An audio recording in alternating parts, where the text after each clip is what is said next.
The I Only Listen to 90s Music podcast is a show for 80s babies who were 90s kids. If you were a No Limit soldier, then this is your show. If you believe that Cash Money is not an army but was a Navy, this is the show for you. If you and your friends ever tried to sing a song written by Escape, In Vogue, Shy, or Voiced Men at a talent show during middle school, this is your show. The I Only Listen to 90s Music podcast is a bunch of 80s babies talking about all the songs and things that we loved when we were kids and teenagers. So if you went to the skating rink and you were at a lock-in, this is the show for you. If you think that Tevin Campbell was the original Prince of R&B, this is the show for you. If you don't understand the conflict between Monica and Brandy, but you're kind of on Monica's side and understand why Brandy got punched, this is the show for you. Make sure that you tune in, subscribe, click the little subscribe link.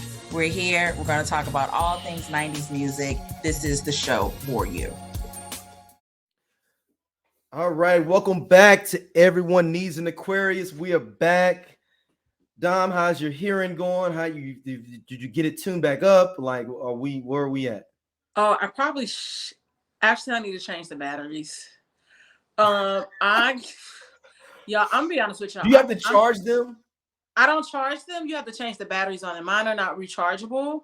Actually, like anything that's rechargeable ultimately dies. So then they will get replaced quicker. So mine are not rechargeable and I cannot adjust them on my own. So I have to physically go into the office tomorrow. I need to make a note tonight of a list of things that I need to do and I need to call because I went last week to get them adjusted. They were too loud. Then he adjusted them again after that. And now it just needs to be slightly higher and a little clearer. So I'm still struggling. I've been struggling all retrograde. I want to cry. I want to die.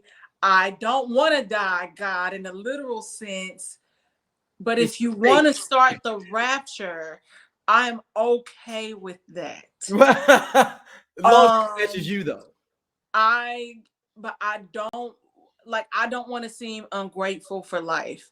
I am very grateful for life, but it has been a tough few weeks mentally, and I just want to say that and scream.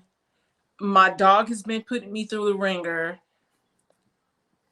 as well. So she's been sick and off and on for like 2 weeks. The other night she threw up on me. Y'all, what about me? What about what's best for me? What about how I feel? And that is from Dream Girls. And yeah, your girl is over here struggling. I'm struggling, and today is a better day than yesterday. I can say that. But I'm literally taking things a second at a time. Okay. Yes. Look, we are hoping and praying, everything will be all right for your hearing. Yes, my life, my hearing, everything, my body. Just pray for me. Pray for peace of mind, clarity, and I'm being an Aquarius, and I am living in my head right now. And for the people that are not Aquariuses and y'all don't understand what that means we are extra hard on ourselves. We are overthinkers because we want things to be so much greater and better. That is all. Oh, man, let's jump. Let's start it kind of funny and light. This Houston Mochafest, that I sent you, that I got. It's like Freaknik on crack. Now I've heard about this also. So shout out to Pig, Jason Pig. He was like trying to invite us to the Mochafest, trying to get all the fellas do the Mochafest. It's a cruise or like a thing in Jamaica. I thought it was just a black kicking it event. I did not know that. I didn't know until I saw this video. He talked about like a year ago. He's like, yo, it goes down. I'm like, all right, let's go kick it, do whatever, maybe. now I see like the stateside version. I can imagine. You want the deposit back? No, we didn't do it. We didn't do it. Okay. But I can imagine that the Jamaican version is Hedonism 3. Oh yes. You telling me that bro? Okay, so when you sent me this, I feel like I cannot even play it for people that want to see it. We can't play it. No. So it's dudes getting head, women getting head by other women, and just in the middle of a party. So like you getting a drink at the bar, somebody getting head right next to you while you getting a tequila sunrise. Yeah, it was your drink right there. Okay, John, so when you somebody was getting head right next to you while you getting that drink. I just knew when you sent it to me, I was like, okay, I kind of saw something about it on my Twitter feed, but then I wasn't 110% sure, right? So I click it, and it's already like a warning, like. And then I saw what was happening. I was like, okay, grinding, drinking, and then I saw it, and then I'm just like. COVID. So there's two girls giving a man fellatio. I'm like, and it was like they traded off, and then the one girl's like slammed the other girl's head. It was literally a porno at the club. It really was. And so what's weird about the girl with the blonde hair, from the back of her head, no shade, she seemed like a much older woman. 100% she was.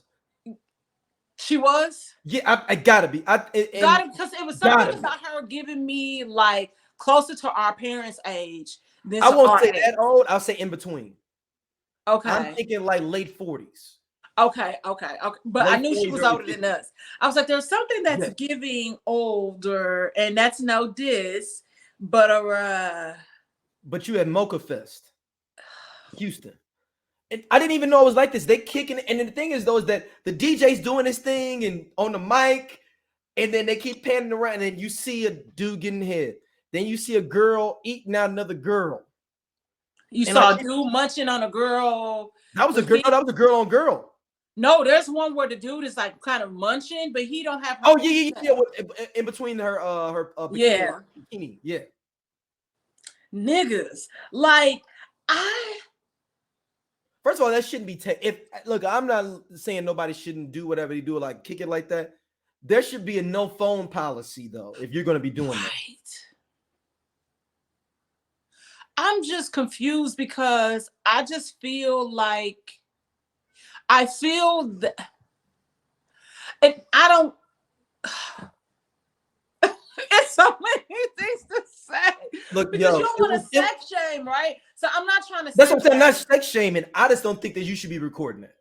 Yeah, I feel like that. I feel like there are some events, just like at Soho House or something, it's no phones, and you can keep your phone on you, but it's like in a pouch that's locked. And as you now leave, at the Soho House in Chicago, I was just there 2 weeks ago in Chicago. Amazing experience. Yeah, Soho House is great. It don't be no shit like that. No. Soho House is pretty much you go members only club. For everybody. I want everybody knows Soho House is like a social club. Yeah, it's a members only situation. If you got to be with somebody that has a social club. It's no phones.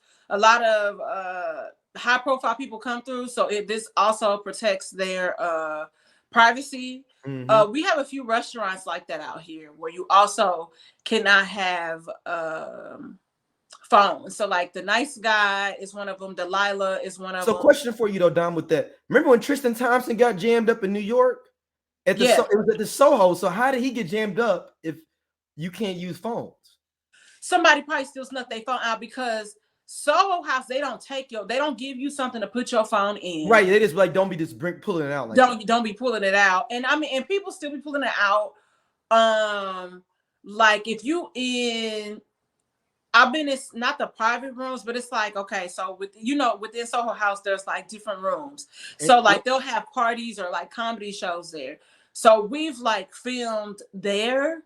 Or if somebody go out on a balcony, but if you like in the open space, nobody be having a phone out. At least to my knowledge, at least not in my crew. Or not recording. Like I've seen people like when I was in the one in Chicago, people like may text somebody or like hey, we over in the other bar on the second floor, whatever. Yeah, it might be something like that, but and that's mainly if security does not see you. And so that means security hasn't seen you, because security will definitely come up to you and tell you to put your phone away. Yeah. So I just now question for you, Dom. No, question for you, Dom. You're getting your drink right there, and you with your girls, two of your girls, y'all at the bar giggling, doing your thing. And then you wait, and you know how you wait at the bar for your drink to get made, and you just turn around and you see this dude named Dante getting head like right next to you, maybe let's say 7 feet away from you. What is your thing? Well, like, where do you go? Where do you go? The white woman in me is appalled. I'm appalled, but the nigga in me is going to watch for a second and then realize that I'm probably. But it's out in the open. It's not like it's in the corner you're watching. Yeah, no. Yeah, the white woman in me is definitely appalled. The nigga in me is gonna watch for a couple seconds, and then the real me is gonna leave because this is ghetto. Because I'm like, I won't.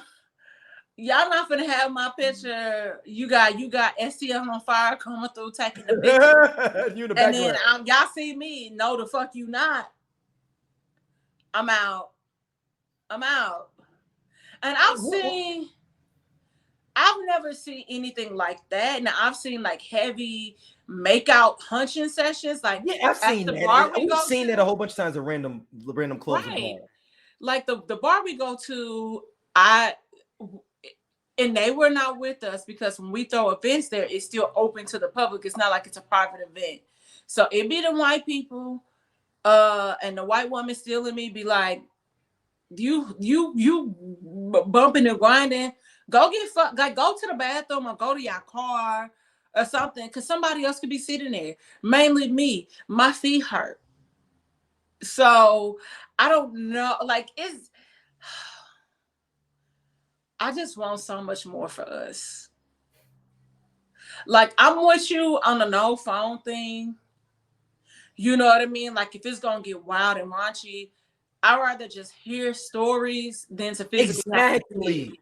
And that's kind of something good about a story too. It's like an allure to it. Yeah, it's something about a story where you like, yo, dude, we was here. I ain't got no video, I ain't got no pictures, but I want to tell. I like hearing stories that I can just visualize it in my head, and I don't need the video. Yeah.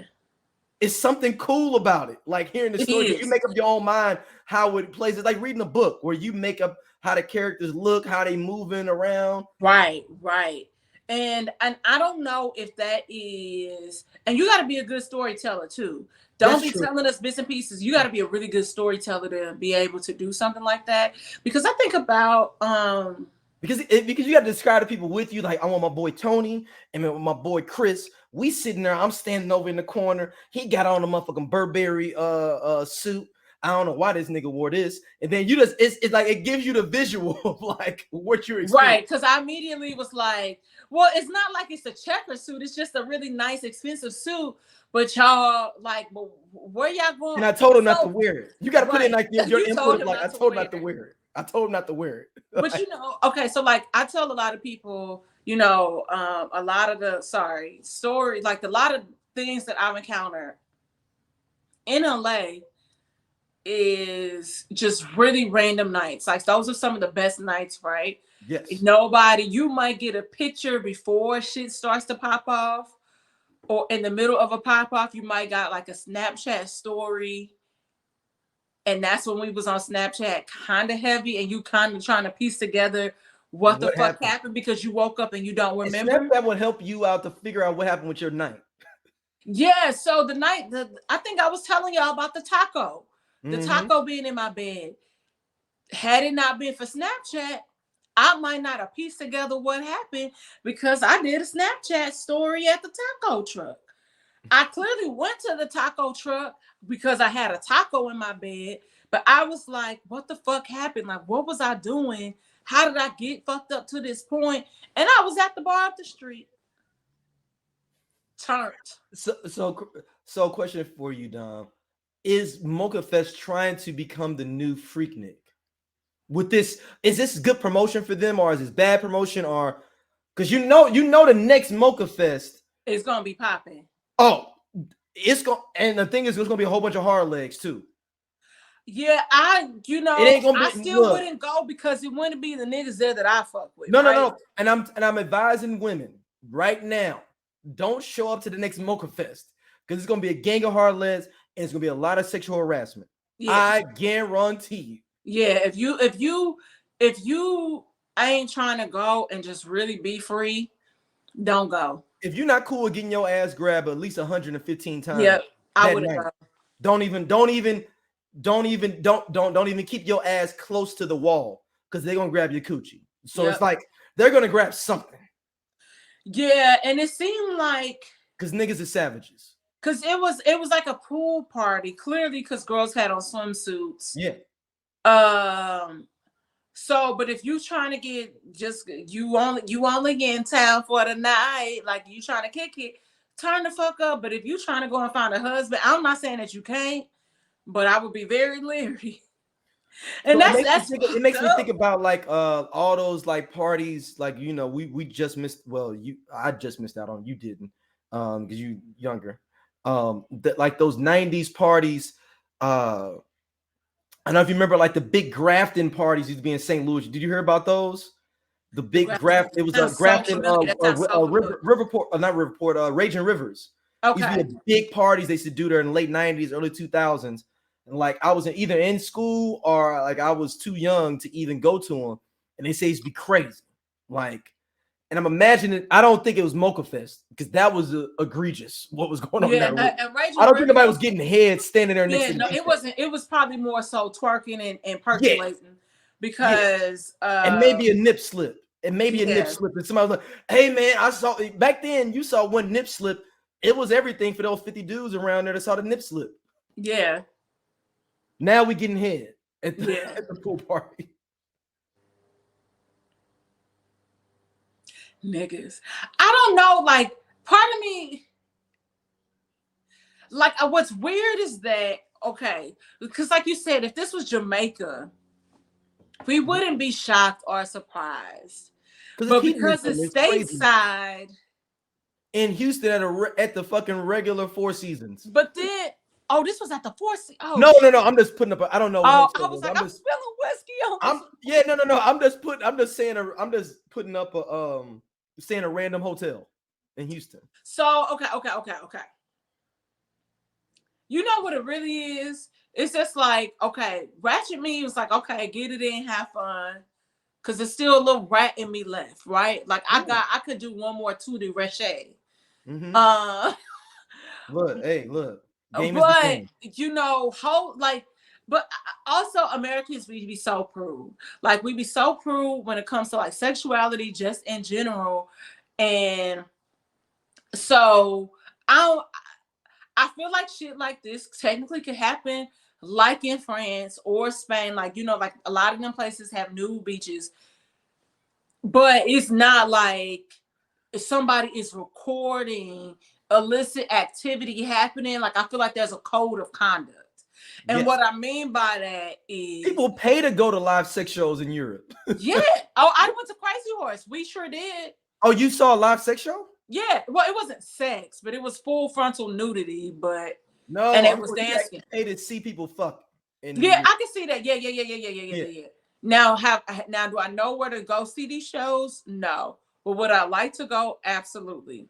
Would I, if dared, and if it were possible, in the red light district in Amsterdam, if I could be in a window just dancing and being cute and sexy, if dared, and if it were possible, I'd totally do it. But somebody's gonna come up to try to come up to your window. That's the problem. That's cool, but I'd be like, drive a roll up the partition, and then the window, like the thing, just come up. The partition goes up, but I ain't fucking nobody. But I'm just trying to be a tease because I told y'all I like being a tease.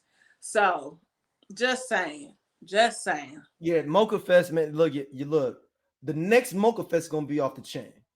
2024 in Houston. That's supposed to be. Like I said, it's supposed to be one in Jamaica. They do too. So yeah, absolutely. Absolutely. It's just still so, I was not expecting that. Like, I thought like a little bump and grind, almost semi fucking, but I was just like, wow, thine eyes don't deceive it me. that hit, like I'm saying, dude getting hit, then a dude trying to eat a girl out, then two girl on girls. It was just So crazy. That's so crazy. all I need to see is somebody fucking next. I thought that was gonna be the end of the thing. If somebody, Me too. Me too. I was like, oh my God, this is just going. It's went from okay, indecent to bad to worse, and then when it ended, I was like, oh, them niggas didn't fuck. Okay, cool. So hold on, because your inhibitions that went down, not inhibitions, your expectation went down. He's like, "Are we leading up to actually fucking?"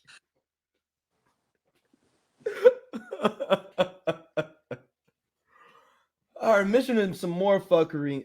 Brian McKnight has decided that he doesn't have any other children and has named his new son Brian McKnight Jr. or the second, as well as he has another son named Brian McKnight Jr. Okay. Second. So before people talk and act like he didn't have any other kids. That he okay. So we're gonna stay here for a second. Yeah, let's go. I'm gonna let y'all in.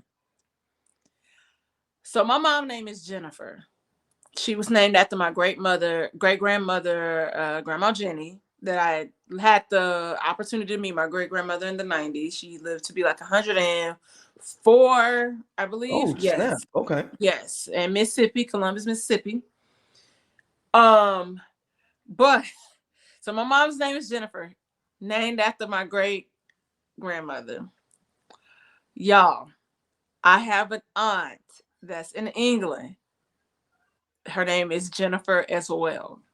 I have never met my aunt in England. I've only spoken to her on the phone. Oh, so this is your mom's sister, This is my mom's older sister named Jennifer. And I'm assuming they have two different mothers. They have two different mothers. Jennifer in London, her mom is white, and yeah. Is she British? Your mom British? No, my mom is not British. What? No. Oh I'm talking about the mom for the other Jennifer. Yes, my aunt is British. I don't know if she's still. I hope that she's still alive because I want to try to like go meet her in person. Lucretia has met her once in the 80s, right when she was studying abroad in London, and then my mom unfortunately passed when she got back. Did she come to your mother's funeral? No. I don't know, but I would assume no. Yeah. So because my mom passed, it was so sudden. It wasn't like my mom was sick. So she's older than your mom. So how old is she? Probably now, like late 60s, maybe. Jennifer would have to be older than that. I'm gonna say 70s. Because this is from when my grandpa was stationed over there in the war. Oh shit! This is World War II? I don't know if it was. It wasn't Vietnam. It's got to be World War II then. Yeah. So that's yeah. Wow. So is she's like real light skin or like what is? She looked like a white woman. Really? Yeah. Is your grandfather light skin? No. That ain't his kid then. You know, genes do weird things. But you said she's like a white woman though. Is he dark skinned? Yeah, well, I'm not gonna say dark. I can send you a picture of my grandpa. But so when I saw that, I was like, I know about this. Memory unlocked. Wow. And then so I will say this, y'all, before we get back into Brian Big Shad, because like I was like, okay, so I asked Mom, I was okay, so what was Granny thinking, knowing that Grandpa already had a kid named Jennifer? Why would she do that? But it was a very tumultuous relationship. And I think it's created some sort of generational trauma in me, low key. So it's a whole nother thing. But she was like, I don't recall like Penny really even kind of tripping off of it. So, but yeah, I was like, that's really weird. And that's kind of like, I guess like, oh, this no, but that don't really count because it's not stateside. Niggas. Wow. So that was that before he was with your grandmother? Yeah, so he had Jennifer Kemp, which is my aunt in London, in England. This is before my mom was born. And then when he came home, he ended up getting with my aunt. I mean my granny. Whew, I said that's weird. My granny, and then they had 3 kids together. One could be, it's possibly a maybe, according to somebody else, but my grandpa was a G. Look, if you went to war, I'll give you all kind of passes. My grandpa is like, it's funny because like my grandpa would help my granny out with like one of her other kids. My granny had like had 5 kids, and so like my I have an uncle that I don't really like, who's still living, I don't really fuck with, because we was fist fighting that one time I was telling you, you know. Yes. You know, and so he used to give my granny like child support for him, and that wasn't his kid, and he would just help her out just to look out, you know, and help.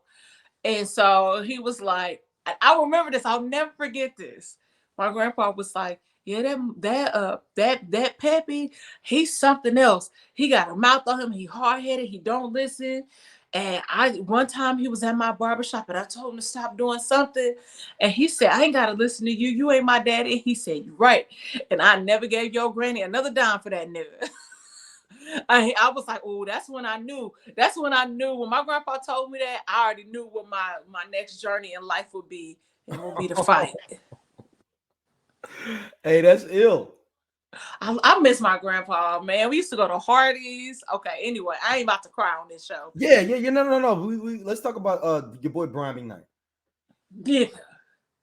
Nigga, Brian McKnight ain't been right since he was trying to teach niggas how to make bitches orgasm, right? Yeah, the pussy work. That is the beginning and the end of the Brian McKnight that we knew and loved when he was saying one last cry. Yep. That is the last thing. That is the last thing. That is a bookmark for him. He went a totally different direction. He became Dr. Doom. He became a villain. Like that was the point. He became a villain. For real, like he literally became a villain. We just didn't understand that he was becoming a villain. Dog. So, okay, so what's funny is this shit that's coming out about Brian McKnight actually on Black Twitter, because now it's going viral, but it's been a thing on Black Twitter for a minute. Right, but the thing with his son before was like a couple of years ago or like a year or two ago where someone was tripping. I got with Brian McKnight for that because your son just wants you to help you take care of him forever, and this nigga damn near 30. I got that. Yeah. But this is some different shit that he's on now. I just want our people to be free. Free from thinking that white is right. And I feel like there's a certain threshold. Is she Filipino or something? Whatever. I'm just saying, I thought she just looked a little bit more Asian. Let me see. Dabbling in otherism does not make you elite. It does not make you great. If you ain't shit person, you an ain't shit person.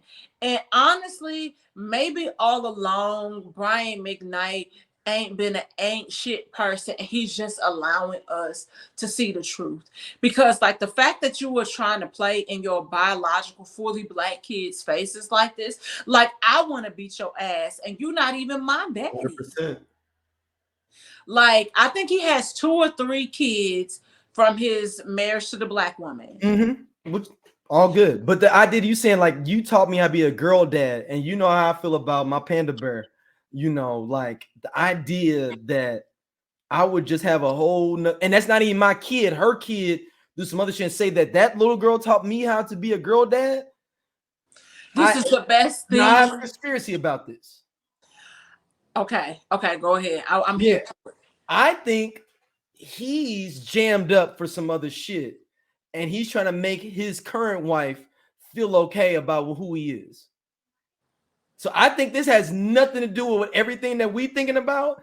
He just ain't fucking because he got jammed up with some other chick. He did. And he's now trying to make himself look better and put himself out there better for her.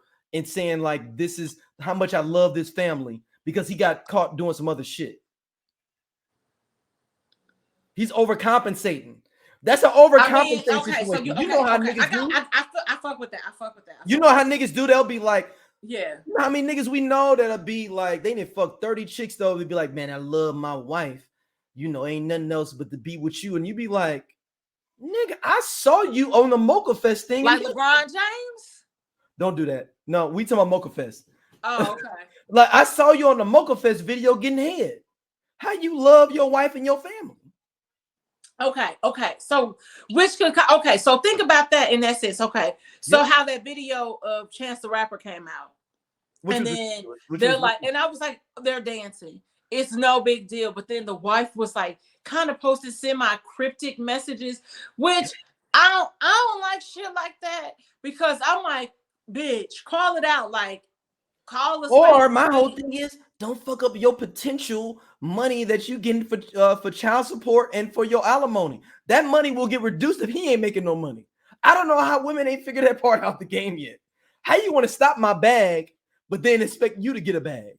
If you don't want to beat me, cool, but increase your bag by not fucking up my money. That's what I'm saying. I'm like, why would you? Okay. And then what you even posted was like, don't make sense. And then your ex-wife, I'm like, his ex-wife kind of spoke out, like, in just like, okay, my kids, like, you can't erase my kids and blah, blah, blah, blah, blah. Like, you know, just kind of like, which I'm not mad at her saying anything. He might have texted her and be like, you know, I got jammed up. I got to send this thing out, though. Don't trip. It's all good. Yeah, I mean, but I don't know. Brian McKnight got jammed up. I'm trying to tell people. People are like, oh, he's so horrible. He got jammed up and he wanted to make his new wife feel so good about her position. That could be very well true. That could be very well true, right? Because that's some callous, crazy shit. The only way you do it is if you already jammed up. You only make callous, crazy decisions if you jammed up. It's like being with the police and being like, hey, man, Chris did it. Yeah. I mean, technically you could be right. He could have got caught up in something and now he overcompensating. But it's like, but the history of Brian McKnight, this is kind of on brand, because he been playing in his kids' faces, regardless of like the 30-something, the dude that's almost 30. But it's been some weird shit happening. Like, I feel like it was some weird shit with him and the daughter. It was some weird shit with him and one of the other kids. So it's like, it's like you're giving weird, sir. And I don't like when people get into new relationships and try to exclude their kids from a previous relationship. That's like my little sister's dad, like, not fucking with her. And now he don't have kids with his wife. Like, you know, he doesn't have kids with Diane, but like not including my little sister. I would beat Alan's ass. I love Alan. I really do. I love Alan. It took me a while to get here, but I love Alan. Yeah, no. And so, I'd be damned if like Alan played in my little sister's face. I'm telling you, like, I go to war for my for the family members that I fuck with. And there ain't a lot of them that I really mess with. But I'm just saying, like, you're not gonna.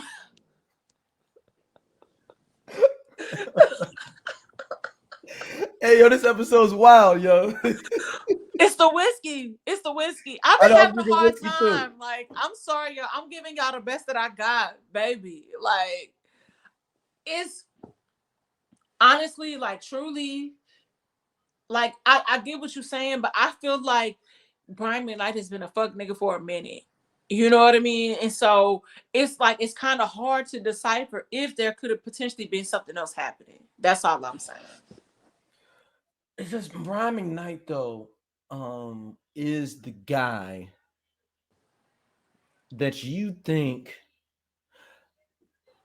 The reason I say he's a super villain is if you listen to those first 3-4 Brian McKnight, this super sensitive as a man, which is super dope, really conveying feelings as a man.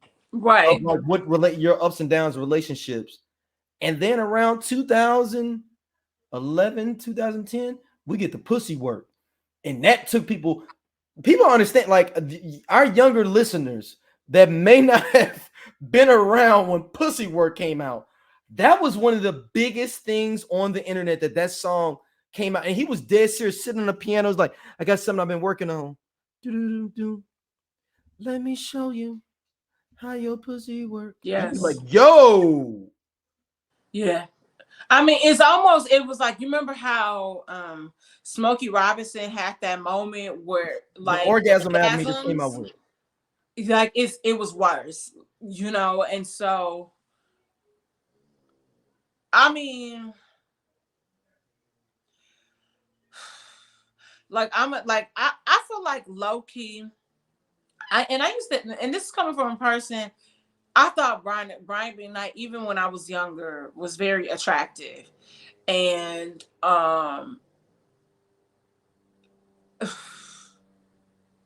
No, like, dude. Huh?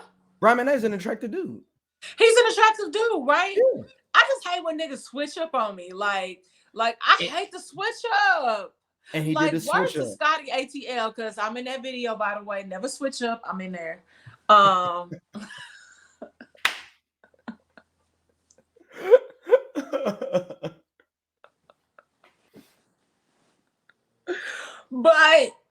I just, that'd be the thing that below me about people like, and this is coming from a bitch that's telling you when the money is liquid, I'm switching up. And what I mean by switching up, I don't mean like I'm already bougie, but I'm like, I'm just gonna kick it up a notch for real. But am I still gonna cuss you out? Absolutely. It might be more proper, but I'm cussing you the fuck out. Like, you know what I mean? So I hope they can figure it out, because this is coming from a person that be at odds with her family, right? Like, I be at odds with my dad about like little shit, and my dad almost died for me to like, oh nigga, you did this on purpose. Your dad as much? Huh? Is your sister eyes with your dad as much? My sister and my dad are probably closer. I would say we both to a certain degree are daddy's girl, but they definitely have more in common. I'm Doja. They sleep. Yeah, we part of Just Posted Podcast, man. The best show on this network. Come on, check, girl. Seriously, man. Just Posted. It's just me and Doja sitting back talking about what the fuck going on in the world and the streets. We said labor of love.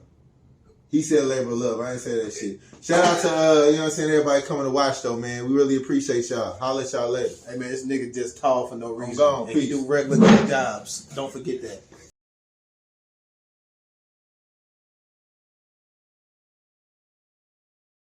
No, I'm not. I don't be fucking with my dad because of nigga shit. Like, okay. and I fucks with him more than you. She fucks with him more than you do. I would probably say right now it's probably the same level. Like, okay. Yeah, so because it was something that happened that made us kind of fall back. But then this nigga almost died, and then we was like, you almost like. I was like, so when I took his number off the block, I was like, so you tried to die to make me unblock you? Okay, cool.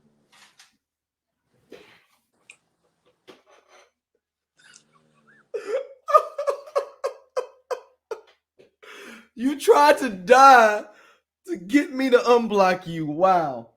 Like, you know what I mean? And what's the weird thing about it is like I was telling my homeboy, shout out to Ray B. I was like, you want to know what's weird about like when my dad was in the hospital? I was like, what's weird is that I have been having like these weird dreams, and he had died in those dreams. And so, you know, and I was kind of telling my homeboy the situation. He was like, man, unblock him and call your dad. And I was like, nigga, you a leaver. You supposed to be on my side. And he was like, no, but he was right about it. He was right. Huh? He was right. He's right though. Yeah, no, and he was right. And like I did call him. And my dad called me yesterday and checked and he's like, well, I haven't heard from you. And I was like, I want to be like, nigga, you know I'm still mad at you. But it's cool, you know, like I was just like, no, like I was like, Dad, you know, I just been kind of going through the motions a little bit. Life has been a little tough. On top of that, I have a dog and my dog has been sick. Having a dog is like, to a certain degree, having a child. So I'm trying to make sure my dog is okay. I had to get this blood work and all this stuff done for her on top of the hearing issue. So I've just been really frustrated, you know. And so, you know, he was listening and understanding and, you know, whatever, being a dad. So He cool. All right, so man, let's move forward. This is something I definitely wanted to get your input on. Is Eboni K. Williams has a little thing with the great Yana Van Zant. We're gonna play it right now. And in this clip, she says, we're just gonna play it right now. All right. So she says to her, like, you know, Ivana Van Zant asked her, like, could you date a bus driver? Could you date a bus driver, Donna? I try not. I'm not a job shamer. I'm not a job shamer. But I also, I'm gonna say this. From my experience in dating, would a bus driver be okay? Hold on. Would bus drivers be blue collar? Yeah, and obviously they're blue collar. Blue collar. Yeah, they're blue collar. I will say this. And this is not an excuse. Blue collar men really don't try to talk to me. Really? I don't recall blue, like, collared men that would be employed by someone necessarily trying to talk to me. And if they have, and I probably also being Aquarius and being aloof, I probably missed it. But you know, I've had a lot of men say that I appear a certain way, meaning that I often out here, it's been told to me that I appear kept. Well, I'm doing the keeping. So what does that mean? I mean, you are kept though. Yeah, because I take care of me. I know. That's what I'm saying. Yeah, and that's why I was like, y'all say that that's like a bad thing. I say, but ain't nobody keeping me. You know, somebody might put something on the hair bill every once in a while. But that be coming out of my pocketbook. So I can't say if I would or not. Like, you know, like I know somebody like two people that are bus drivers, but they've never tried to, well, come on, Don. I was like, because I ain't talked to the bus driver because I wasn't there. I was like, I'm really trying to talk to your homeboy, and your homeboy is who I've been after. I didn't use you to get, like, you know what I mean. But I'm like, I'm not finna.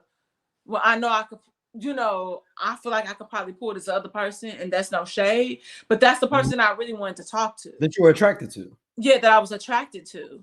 So I mean, I think the thing is this is just like, you know, what and I had a cousin that was a bus driver in DC that retired, made an honest living or whatever. So I'm not gonna say you can't make some money, but I mean, are you gonna be able to always buy me a $4,000 Dior bag? Probably not. But that's no diss at you. But I don't know, because I've never been in that situation. Like I can't say yay or nay, because it's not that I don't relate to it. It's just that it hasn't been presented to me. If you feel me. Yeah. I can kind of get, because you were saying that homegirl was like, well, if he owned the bus company, well, the city owns the bus company. So are you trying to still talk to somebody that works for Metro that's an executive? Or, you know what I mean? Yeah. And I get what Iyanla was saying too, but I think sometimes what happens, and it's something that I've thought about time and time again, it's just like, you know, sometimes we come from this mindset like where men are supposed to be providers and handle shit, right? And so much has changed from, you know, since women are working and women can make so much money, like an influx of money, they can make so much more money than men. Would you be okay with that? I think that's what she was trying to articulate to her, but it came out backwards. Yeah, I can see that. Yeah, and so for me, I'm like, if this person makes me happy, if this person is loving me out loud, if this person is making me feel seen, if they're doing right by me, are we equally yoked? and he might make a little less than me, I'm okay. I think I'd be okay with that because I feel like you're fulfilling me in all these other areas. And I know that at the end of the day, if something were to happen, like my kids would be good. Like these are things that we have to think about now. Like it's no more fun and games. Like we should all be dating intentionally, with a purpose. So I want to know those things. So if this person is checking all these boxes and he make a little less money than me, okay. Like look at Kerry Washington. She make more money than her dude. No, that's not true. He don't play football no more. He That might dude still made- got football money. No, that money was super long though. For what Yeah, he was the best cornerback in the NFL at one No, point. that's what I'm saying. Okay, so what I mean by that is this. Is it coming in how it was? But it was so long that it don't even matter. That Okay. dude was the number one cornerback But in the league. He's okay with her being in the spotlight. There you go. Then that's different. That's different. He's okay, and I can say that because yesterday at the Met, that was a bad bitch. Kerry Washington, that's the best I've ever seen her look. Hold on to that. We'll talk about the Met. Oh no, I'm gonna tell you this. But how when she was still taking photos, he was kind of more at the top, and you saw him look down, baby. But he let her have her position, and that's a strong motherfucker to be able to do that. Let a woman be fucking shining. Yeah, and I think that's hard for. I'm not gonna say all, but for some men, right?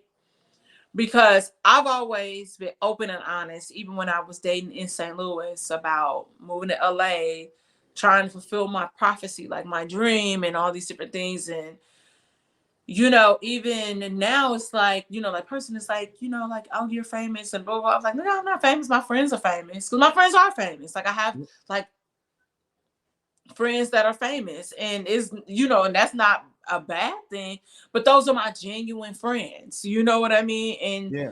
So he was like, people stop you when you go out. I was like, you're being dramatic.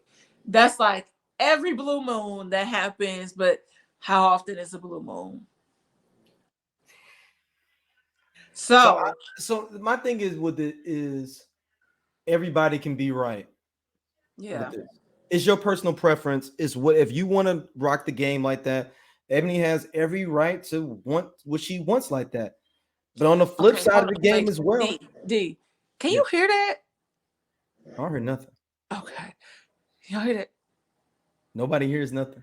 Okay, good. Because I'm not high either. But though I low-key probably should have taken the edible because that might have been an even more roller coaster for us tonight. That would have been real fun. But no. No. But I put the dog in her crate before we were recording, so yeah. No, I don't hear anything. Yeah, she's snoring, and I was like, "Can y'all hear that? Because that's real loud." And I ain't even got my hearing aids in. No, I can't hear anything. Okay, at least cool. the mic's not picking it up. Okay. So I mean, the main thing is like Eboni has every right that she wants to rock like that, and that's what she wants in a person. Now, the trick bag of it is 99% of y'all can't do what she do. Now I heard that though. I did hear that part. Okay, hold on. Pass. Because I'm like, you got live dog in the building. Yeah, because I'm wondering if she gonna throw up or if it's just like her scratching her throat. Pax, drink some water. Okay, anyway. So no, Eboni can do that though. Eboni K. Williams, Eboni chick, you got on brand. She's a lawyer. Preference. It's okay. But if you were a chick working at Marshall's and you are the second shift manager and you think that you can say that you don't want a bus driver, that's a different thing. And that's the only thing. Hold on. You can't do that. Nope, you can't do that. You can't do that, listeners. You can't do that. There's levels to everything. Same thing with men that say that I need to have some type of woman that this is model chick with all this doing all that. You ain't in that bandwidth, pimp. You ain't in that bandwidth. You not, as the great TLC said, stick to the rivers and lakes that you're used to.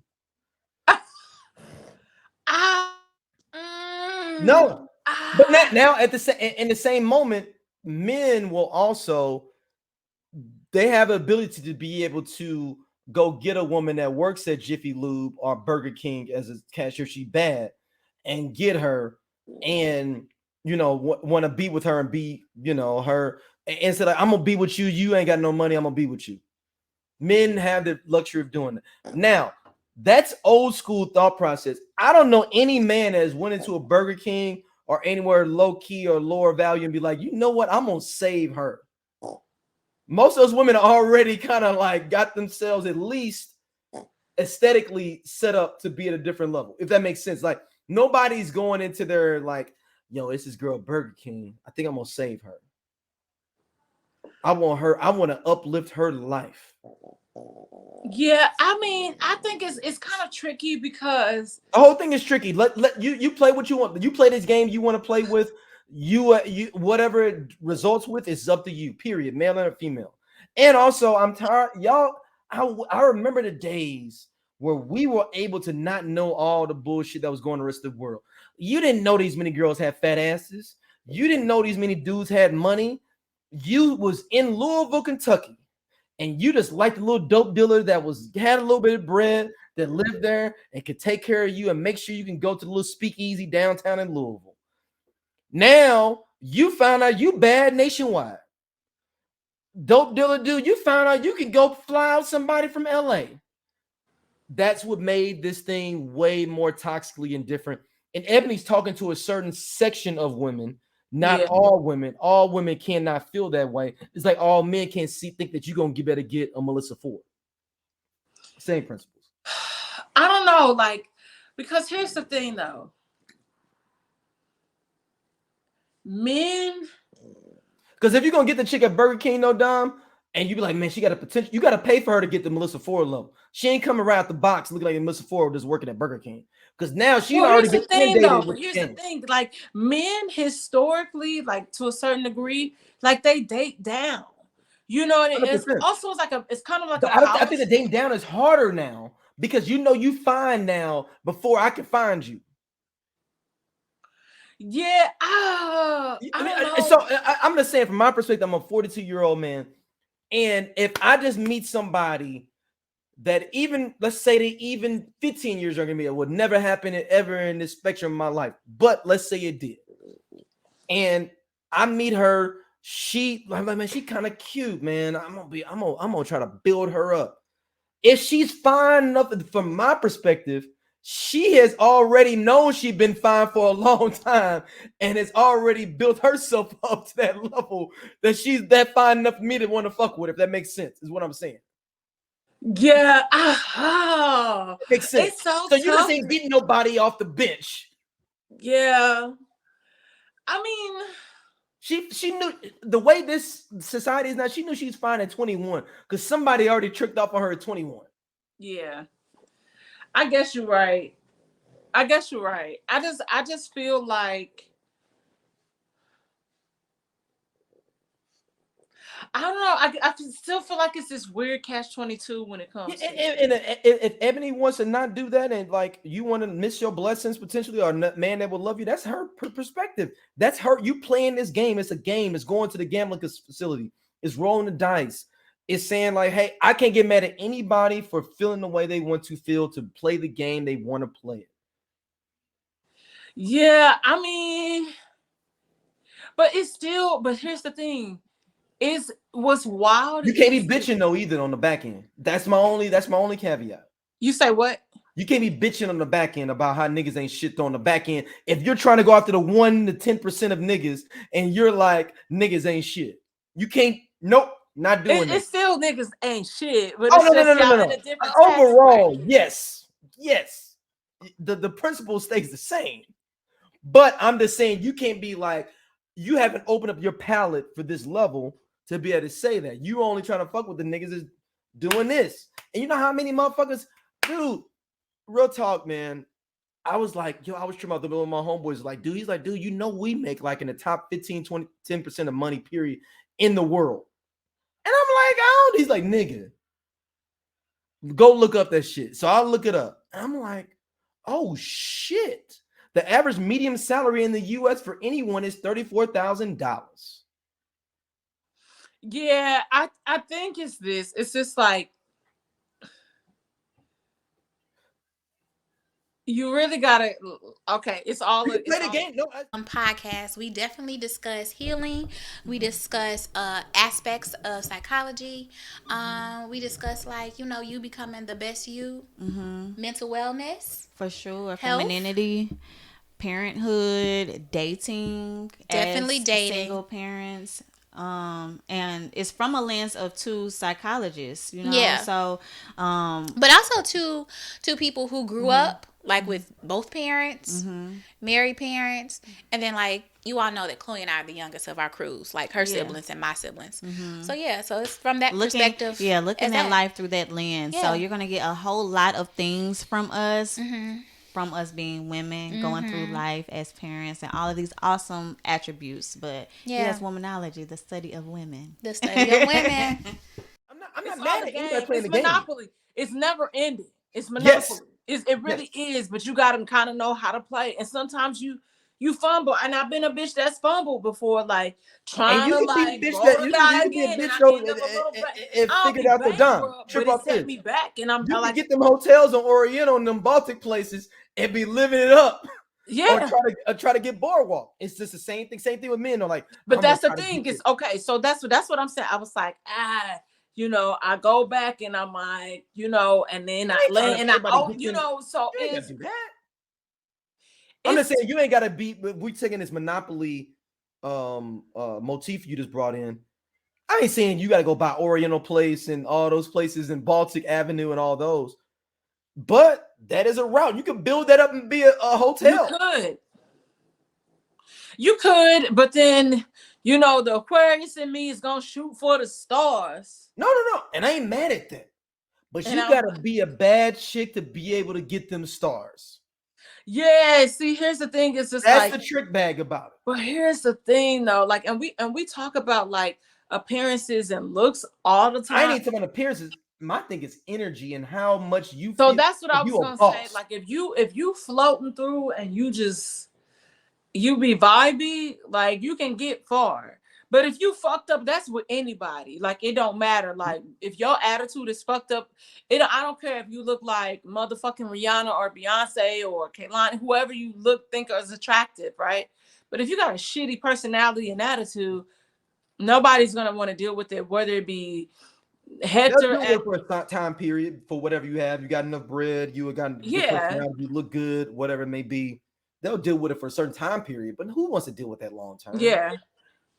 And there's like a difference between so I think it's tricky. It's tricky. And I go back to the main thing is none of us know what the fuck we doing with this whole life. We just all trying people. And we don't know what the fuck we doing. Like, and we don't. That's real. That's real because we've talked about this before, like the concept of dating. Like, people really don't teach us how to date. Like, they teach us how to do all these different things, but they don't teach us how to interact with it changes. It's like saying like I was a baseball player in the 70s and I pitched a certain way.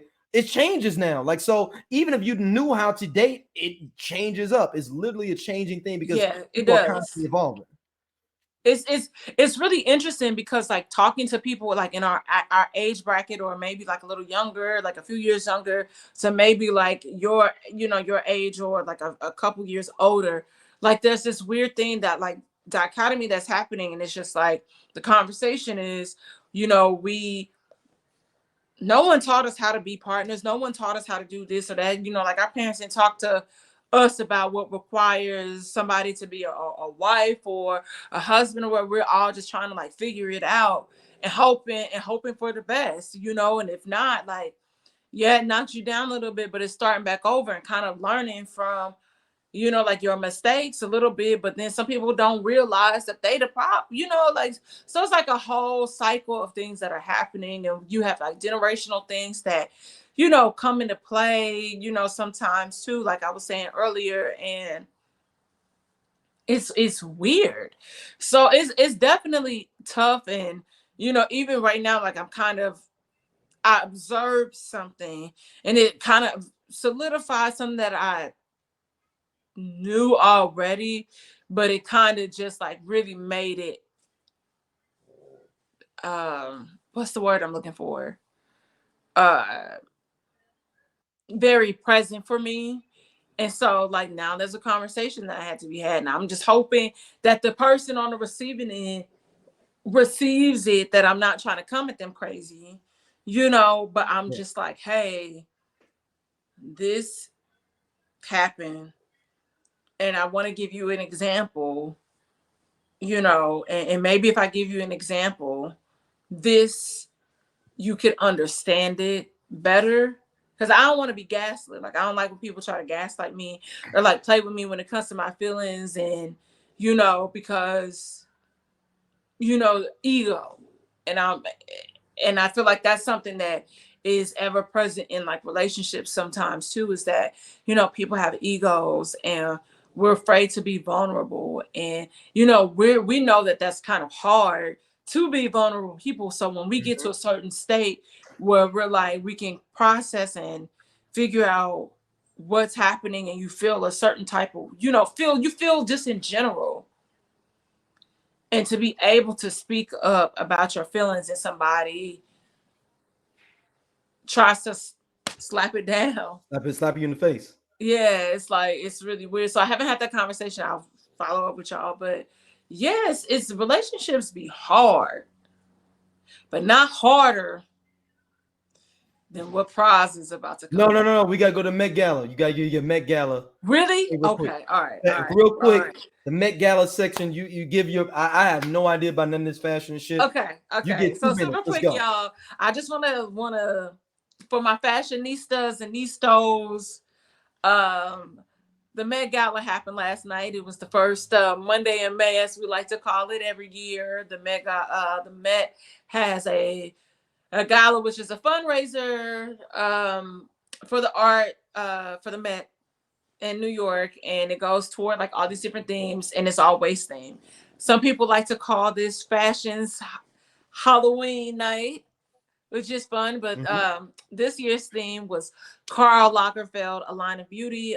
For those that don't know who Karl Lagerfeld is, he was the head designer at Chanel, as well as Fendi, Chloe, Balmain, all these other places. So last night's theme was to embody some form of Karl Lagerfeld's legacy. He passed in 2019, and it was given, it was given a little bit. Now, I'm going to say this. I said in my reel, I wanted y'all to come and show up, because you ain't have to do too much. Like, Karl Lagerfeld really didn't create new silhouettes or anything. He played with what was already there and kind of perfected it a little bit. But, it was some of y'all that was like overwhelming in an underwhelming way. Lil Nas X, what was that? You know what I mean? But I had to Google the brother. I never heard of him. You never? Oh my God, he has a Barbie, and you know how I feel about Barbie. And I'm trying to. I had to figure it out. I had to figure him out. Yes, Karl Lagerfeld. He looked like he got them driving gloves back in the day in the 80s. You saw brother come with his driving gloves, driving his Trans Am in the 80s. He definitely had a signature look. Shout out to my Uncle Wendell, who had a Jerry curl and the driving gloves. Well, he didn't have a Jerry curl. Yeah, I know. But my uncle did. And his Jerry curl was popping. And he literally had them driving gloves. Shout out to him. Everything. Like, he was so cool to me at 6 years old, sitting there at that Jerry curl with them driving gloves. That's hilarious. That's cute. That's also very cute. So he had a very distinguished look. How you saw Karl Lagerfeld when you Googled him, that's pretty much how he always looked. He had a uniform. So he would always wear the white button up, the black skinny tie, and the blazer. Black slacks. I'm looking at him right now. Damn. So just super like dapper, sleek. That was Karl Lagerfeld. And so you wanted to kind of play on like different things that he was doing. But there were, I will say this. There were only a couple of people. I'm not gonna say anybody wowed me. Yeah, I mean, Puffy looked like he was a Valerian from Game of Thrones, from the House of Dragons. So what's funny is that design is from Sean John, the House of Sean John. Chanjon. That's what we're gonna call it He tonight. looked like he was on Game of Thrones. And so in his with his look, there's a Camilla flower. Or is it Camilla? Camilla, depending on who you're talking to, American or French. Mm-hmm. There's a flower that's like a signature flower when you purchase or buy Chanel that comes with your purchase, and it's not real, but it's like a leather flower or whatever. And so his cape had that flower all over it, as well as he had a cape. He had a cape. I am going to purchase me a cape at some point. Yeah, I'm like, that was the cape, you know, and as well as like Cardi B's dress. She had two looks, but and then Rihanna, when she finally arrived, because she only, you know, went outside for about an hour before she hit the after parties. When she arrived, she had a kind of similar look, like cape, you know, hooded cape type look that also embodied the white camellia flower. But I would say this, kudos to ASAP Rocky, because ASAP Rocky embodied one of Karl Lagerfeld's looks that was kind of forgotten. So Karl Lagerfeld did a look where he did his signature like blazer, white button up and tie, but he wore a kilt. And so that was ASAP, you know, paying homage to Karl by dressing like that, because we knew for the most part everybody was just gonna have some sort of, oh, I'm gonna dress as Karl, but I'm gonna make it fun and updated and quirky. And the bottoms were always either the Chanel quilted bottom or something that was like black or whatever, in a different way though. So I like him, you know, stepping outside the box and doing that. But I'm gonna say this. Yara Shahidi has, like, we know she wrong, right? But notoriously, like, and historically in her fashion career in this journey, she always dresses like she is like 5 years old. And for the first time, I feel like go through some of her looks. Marsai Martin would wear things that you felt like could probably be on Yara, and what Yara was wearing should be on Marsai, because Marsai was younger. There was a very elementary look to Yara Shahidi, and last night she found her sexy. And what I mean by that, her finding her sexy, I feel like she finally realized that she was a woman, that she was an attractive woman, and that she kind of has like a little sex appeal. It was like she did just enough, and I was proud of her. Oh, she was looking bad though. She looks amazing, right? Damn. All right, well, god damn. See, Yara never dresses like that, and so I was impressed. No, that's dope. Ooh, and right, I'm gonna say this about Young Miami, and then we can move on. Was Young Miami was at the Met Gala? Young Miami went to the Met Gala. This was her first Met Gala. We let the goddamn city girls there. Damn.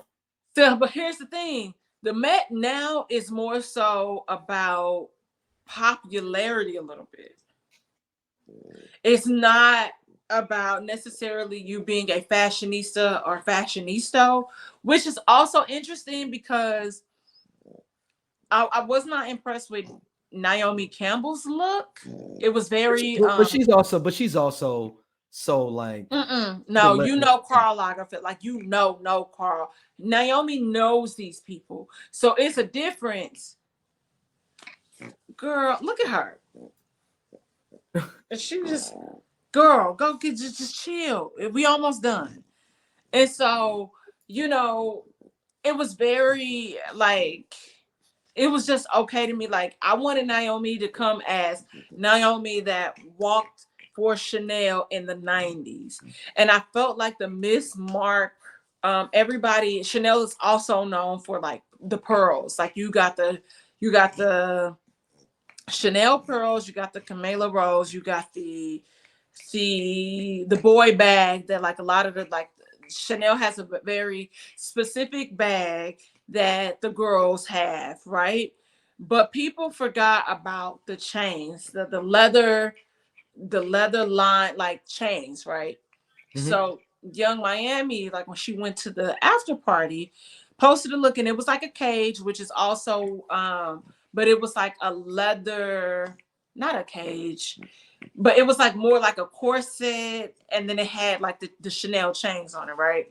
It was fire. Nobody really did anything like that on the red carpet, but this was her after party look. And then you know how the Chanel C's interlock.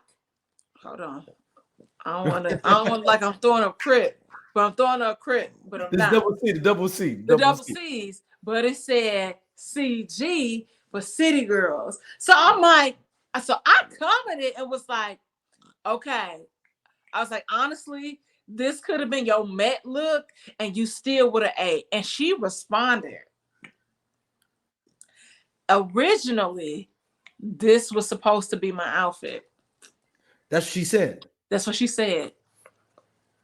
She would have ate. She would have ate because it was fire. Because it was she would have won solely because I'm thinking that's what I was saying. Like when it comes to silhouette, y'all know I love her. And so the guys are probably like skip. But I'm telling y'all, like Linda Evangelista, like there's a photo of her and she kind of like she in this corset and she got the Chanel chains like in the 90s. She got the short hair and she got like the cuffs and all of this stuff. And it's just like nobody thought to redo that look. Y'all pulling from the archives of the Chanel's, like, and that's what they were doing too. A lot of people pulled from the Chanel archives. And you know, did their looks, but they really didn't do nothing with it. So I'm gonna say this: the men definitely came to eat. Like now that I slept on it, I kind of like Pusha T's look. He was dressed in Tom Brown, but Tom Brown dressed him. They dressed Janelle Monáe, but Janelle Monáe was fire. What's the chick from motherfucking Wednesday? Jenna Ortega. She was fire. So it was some people that were, and what's her face? They also, Tom Brown also dressed Tiana Taylor. Tiana Taylor was fire too. But yeah, like that's it. So is there any way I could just wear a hoodie there? So technically you could. That's what Frank Ocean did a couple years ago. It was like he wore just like some dress slacks and a product. No, I'm talking about, I'm looking like I'm going to the supper club in New York, and I'm just got on a hoodie, jeans, and I'm all Karl Lagerfeld out, like a full Karl Lagerfeld fit. I might even do the short set. Maybe not Karl Lagerfeld. Why not? No, I'm doing the Karl Lagerfeld short. I'm showing love to black designers. I got the short set fit. He's a little controversial. I mean, honestly, I'm gonna be honest. What designer is it? But why is he controversial? Why is he controversial? Karl Lagerfeld was caught up in some like fondling, like some Me Too type shit. Oh shit! I didn't know about this. Hold on, damn! I just bought one. I just bought a polo. Like, and I used to work with a girl who, like, sister, like when he was trying to do like a revival, her sister like was modeling for him, and he was still a sleazeball. No, don't tell me that. Let me see. I don't see it on the Wikipedia page. Let me see if I can dig into the rafters. Let me see what's going on. Damn, I don't see nothing. You have to send me an article on that before I don't wear Karl Lagerfeld somewhere. Yeah. So I'm fucking with Karl Lagerfeld. So our last topic, Pras Michelle. This is the most interesting case that maybe people aren't talking about too much.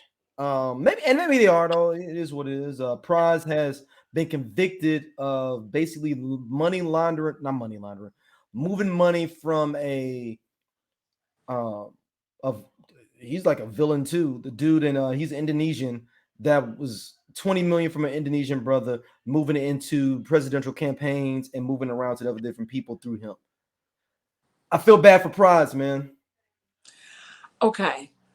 First question. Yeah. Of all the people, why Pras? Well, no. This is the thing. Pras is a very intelligent dude and very, very speaks well. You know what I'm saying? Like I'm not saying that he don't. I'm not taking that from him. But the whole thing is like weird because when the headlines dropped, I was like, wait, who did No, what? I knew about this from years ago. He had got indicted like a couple of years ago. So doing what? This is for this. So it's well, yeah, because they were saying when I was reading the article that he also like as like a donor. He was in those CPACs for Obama. He got involved with the CPACs of Obama back in the day. So by like 06, 07, he had got down with that. And he was doing a whole bunch of dope stuff in the background, man. At least I thought. But, you know, in the background, like I heard like the interviews with him and different things he's moving with and trying to do some things to push Obama. He's one of the first celebrities to endorse Obama. Period. Right. Okay. So yes, but it's like that's how he got his cachet. You know what I'm saying? He got his cachet from that. Yeah, and so when I was like kind of, I'm like, okay, he gave money to the Obama campaign. It's not fully like he might have gave something to the Trump campaign because he was trying to get somebody off for something, and that goes into John Forte. Well, that goes back. People think that he was involved with John Forte getting out of jail, the rapper that was on Staying Alive. Remember the song Staying Alive they did with all them? John Forte got jammed up with cocaine at the airport with some girls, and George Bush in the end of his presidency got John Forte out. Oh, I never knew that they thought 07, like around 07. Okay. John Forte got released. I never knew that they were trying to say that Pras was like. So here's the thing. But Pras was doing what white people do though. So that's a part of me is like, that's what the fuck they've been doing. I mean, yeah, because for real, you would think that his sentence will be longer than 20 years. Like that, like he's looking at 20 years. He hasn't been sentenced. Yeah, and they say they're government informant. And first of all, I need y'all black people to not go into the. You see the whole thing what they brought the Tupac thing though, when Tupac was just in the Fugees. You see that shit? It's no. They said Tupac told people that he was an informant back then. Tupac was just dissing him in general. He did not know he was an informant. All this shit is in the mid 2000s, the late 2000s, where he was getting involved with this shit, period. Because he said, Pac has a line like, they're going to be telling Fugees try to do me. Bitches ain't no motherfucking movie. Like, Pac is just talking shit. Love my nigga Pac. Love him to death. But that is not what he was doing then at that point. He wasn't a prophesizer. He didn't know that Tupac didn't know, y'all. Stop this whole thing that Tupac was. What if Tupac knew? What if it was? See, no, don't do this, Dom. Don't do this. Don't do this. Don't do this, Dom. Don't do this, Dom. Because I'm okay. The whole thing. People saying that he was still alive. That's why he knew and everything because he's still alive. I'm gonna say this. Okay, the whole thing is crazy. I was reading the CNN article, and it's like he was in with this dude named. Oh, the brother.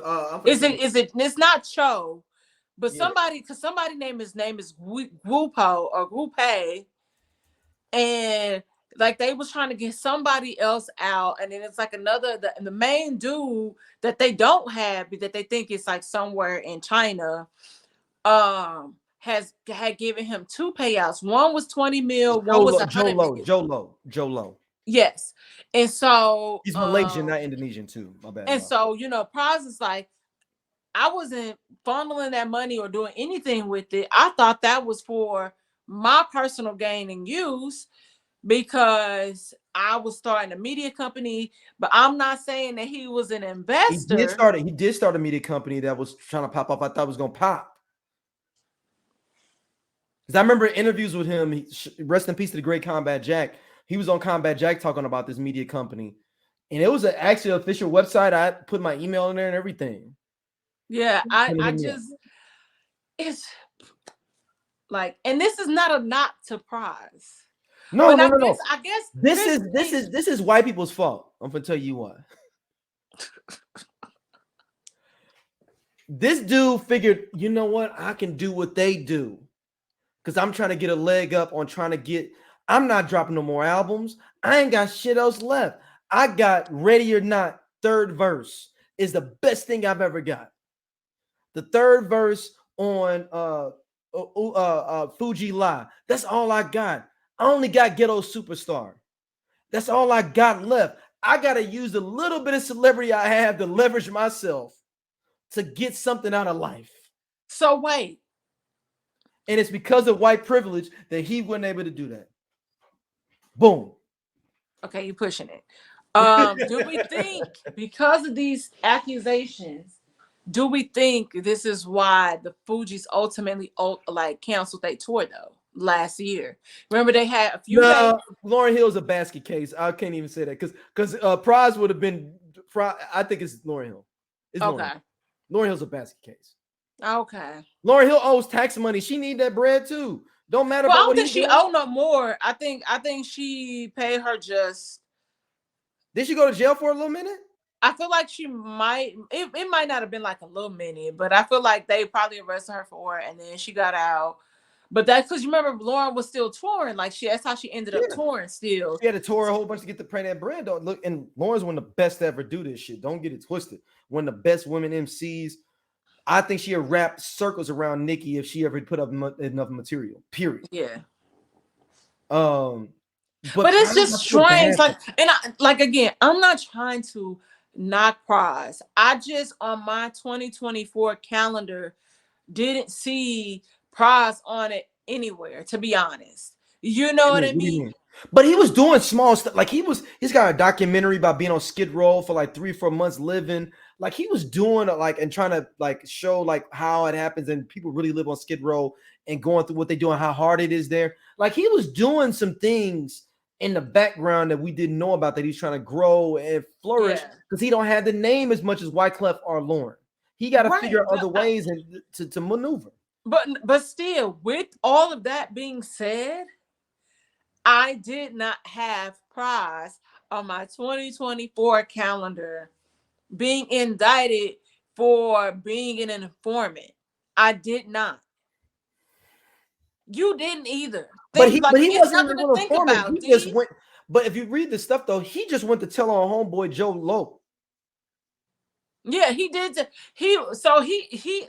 that's the thing. Is the informant thing is real. He just told on one dude because he thought it was some shady shit he was doing. Which is fucked up because he really dropped the bag. Snitching because then the niggas start coming to look at you. And so I feel like that's the only part that he was doing. And so which is why his attorney is hoping that this is like a mistrial.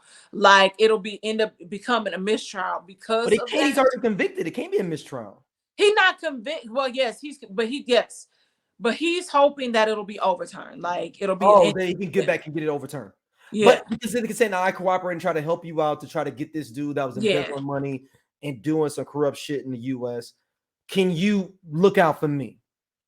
Yeah. Now, I mean, I don't know. Part of me is like, man, they're going to have to find me if they find him. Well, they ain't going to find the Asian dude because they ain't found me either. They're not going to find, and then they ain't found me either. You got to get him to get me. I don't know. Once I wonder if he blew the top of I'm involved with this by going to the FBI in general.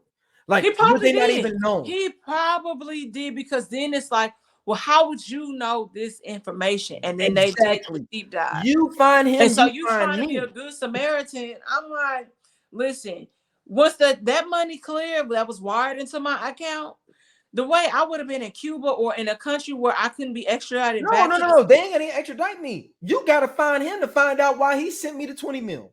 Prove whatever he sent it to me for. And then still, I would think to cover your ass, y'all would have had some sort of legal document that would have that he invested in some company that I'm sure they have that as well. Because you even saying that he didn't invest, I thought it was mine because he wanted to meet Obama Right. And he wanted to meet Donald Trump and just have a conversation. He did some crazy shit by like putting a little bit of money here and there, like through different CPACs and things like that to funnel money to the Democratic Party. He did do that shit though too. He told on himself. He shouldn't have did it. You gotta find him to find. But that's what I mean. Like, how you gonna do some nigga shit and do some slick shit, and then probably would have got away with it, but then this motherfucker shady. So it was like you was trying to out somebody before they outed you. Oh no, he was trying to get ahead of it before anybody tried to tarnish his name. Now, he might. That's what I was saying. I think he was thinking like, I'm not gonna get arrested, but I want my name to stay good. So let me get ahead of it. So like, if anything comes out saying that I was involved with this, even though they can't convict me, my name is tarnished. You just had my name tarnished. Then I've been sitting in the $20 million he gave me, and I just been posted up. And you got to find. I hope he move some money, because don't prize out. I hope you move some shit for your kids. Shit. I don't even know niggas when it comes to kids. I don't think Prize got kids, to be honest. I think he was kind of like more of a bachelor. Yeah, he don't have no kids. Oh. Yeah, I thought he was more of like a bachelor, kind of moving and grooving, doing his thing. But yeah, it's a bad situation, man. And I hope that but 10 criminal charges, man. Like, God. 10. Damn. Like, you are hanging by a prayer like Tory Lanez, okay? Shout out to Tory Lanez is trying to get a mistrial now going on too in his situation. And they pushed that shit back. They delayed that. Bro, here's the thing. You called the girl Kelsey. You apologize. That's all they needed. Regardless of DNA, whatever, you apologize. If you didn't do it, I'm not apologizing for shit that I didn't do. I'm not. Yeah. That's real. Damn. So, just saying. Prize, man, hold your head, brother. I know you trying to do some white shit. Prize. This is your. Don't listen to this, nigga. Wait, this. That way. No. Hold your head, man. I know you're trying to. Don't hold your. You shouldn't have snitched. Like, and I'm. That's true. Somebody asked me if I saw something and my life is on the line. I'm telling, but you started something that didn't need to be started. It's wild. Prize, hold your head, brother. Hold your head. Hold your head up, man. It's all good, man. Hopefully this judge. Ghetto superstar. That is what you are not. Yeah, I mean, that's. We might not be getting the Fugees tour for a reunion tour for a while.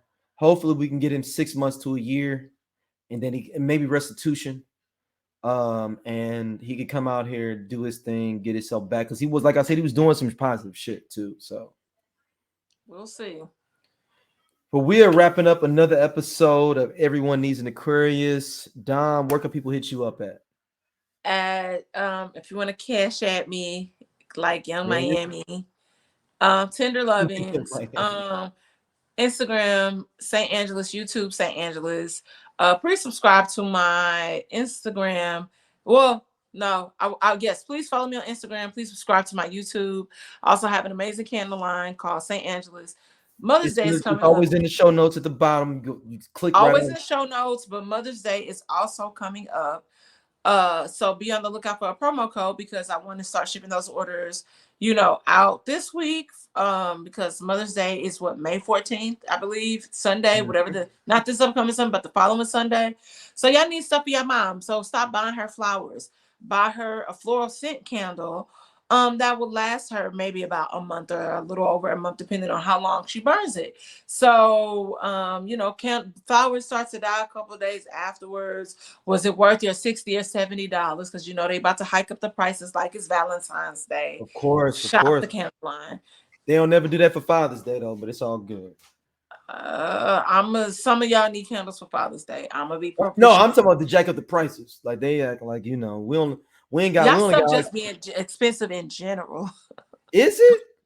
I feel like men's stuff be expensive because y'all don't shop as often as women. So it's not. It's more of a markup because they don't move as much units. Yep. I've heard of that before. Okay. Yep. Fair enough. Well, man, thank y'all for listening as always. Pras, hold your head up. Mochafest. Maybe y'all are. Put your clit up and your dick up. Oh shit. Mochafest, put your clit up. And we will see y'all soon. Peace.